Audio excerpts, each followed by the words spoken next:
Hi everybody, this is Isaac Wheeler and I am here to update everybody on the story of Bruno Vila de Matos. So I just wanted to start off by giving you all a quick recap of the 1988 edition that I had written and posted on earlier. So at the time, Bruno was a 10-year-old boy and he had a 15-year-old brother named Arthur. Their family was from northern Brazilian countryside community where the family owned a small farm, but later relocated to Sao Paulo for work. Soon after their arrival, Perisopolis is where they resided.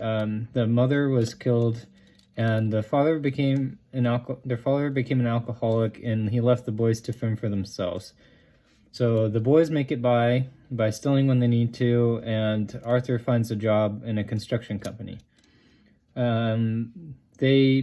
Despite the circumstances, they maintain hope because of the new democratic system that was being developed along with the new constitution. And the boys' ultimate hope is to return to having a family farm someday together. So in the years 1988 to 1995, before Cardoso was elected, Bruno was 10 to 17 years old, and the boys basically continued to make it by the same way, by stealing when they needed to, and Arthur continued to work for the construction company. 1992, when Bruno was 14, he started working for the same construction company as well. And as Bruno grew older into his teenage years, he began to understand politics a little bit. He became a supporter of the Workers' Party because he believed in the principles of economic redistribution, and also believed in the Workers' Party agenda of developing social and human rights. So, let's see.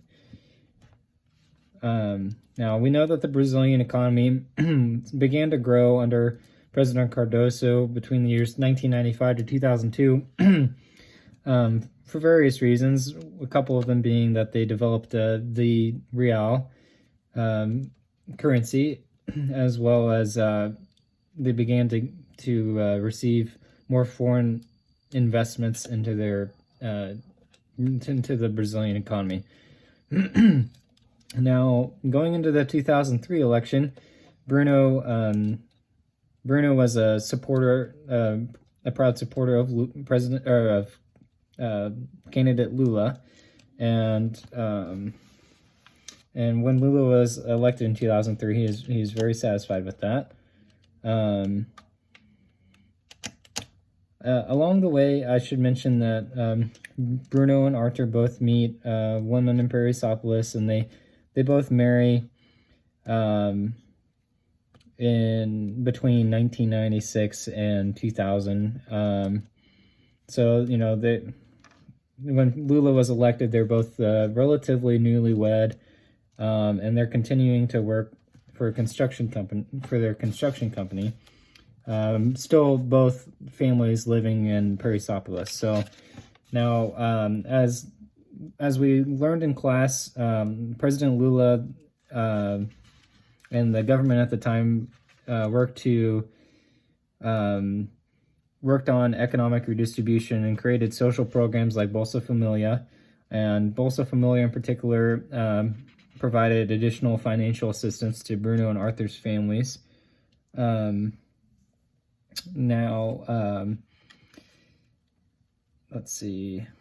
In 2003, you know, with the Brazilian economy on the rise, and with the additional help of Bolsa Familia, Bruno and Arthur both agree that now is the time to try and improve their lives. So they both make an agreement and both apply to the University of Sao Paulo. And both are interested in degree in construction management. However, Bruno gets in, and his older brother Arthur does not. Bruno went on to graduate in construction management in 2008.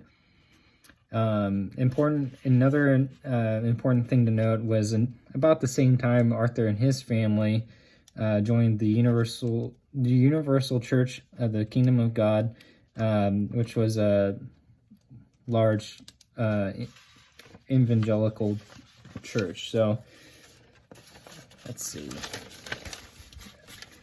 In 2008, when Bruno graduated, he started his own construction company, and he had his older brother Arthur working underneath him as manager. And in 2010, the construction company was not doing incredibly well, but it was doing well enough to where they were able to afford, along with Bolsa Familia, they were able to afford to relocate outside of Paraisópolis into small apartments on the outskirts of Sao Paulo.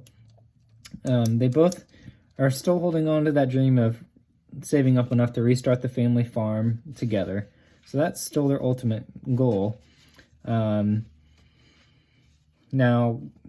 let's see, going into the 2010 election, Bruno, remains a supporter of the Workers' Party and publicly supports Rousseff for the election. And still, they still have their construction company that's, still making enough for them to make a living and to make it by, not living in any type of, luxurious type of life, but lower middle class type of life. In 2014, Bruno still supports Rousseff's election, despite the economy starting to reach a standstill and starting to show signs of slowing down.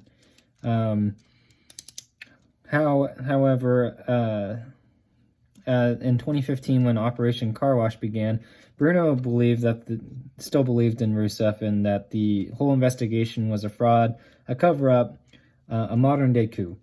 However, his older brother Arthur believed otherwise. Arthur believed what he was hearing on the television and in his in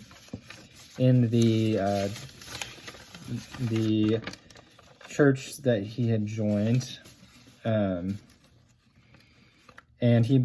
Arthur believed that Dilma and the Workers' Party was full of corruption and had led the economy astray, and had led the economy to the standstill that it was starting to come to. So, and so in 2015, Arthur joins the Social Liberal Party, or the PSL, which later Bolsonaro ran underneath. And he became an active political activist who wanted the Workers' Party thrown out of government and Dilma thrown in jail. So when Dilma was impeached, Arthur celebrated and Bruno mourned and feared the end of Brazilian democracy. Bruno protested the impeachment, but as we know, to no avail.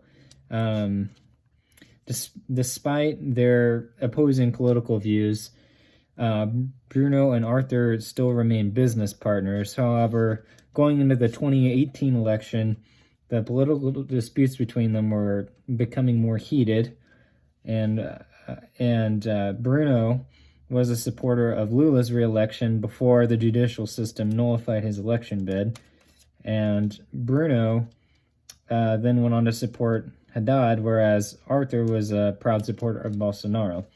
So at this point in time, the brothers' family and relationship is kind of walking a fine line and could easily tear apart at any time, very similar to the state of the Brazilian nation as a whole.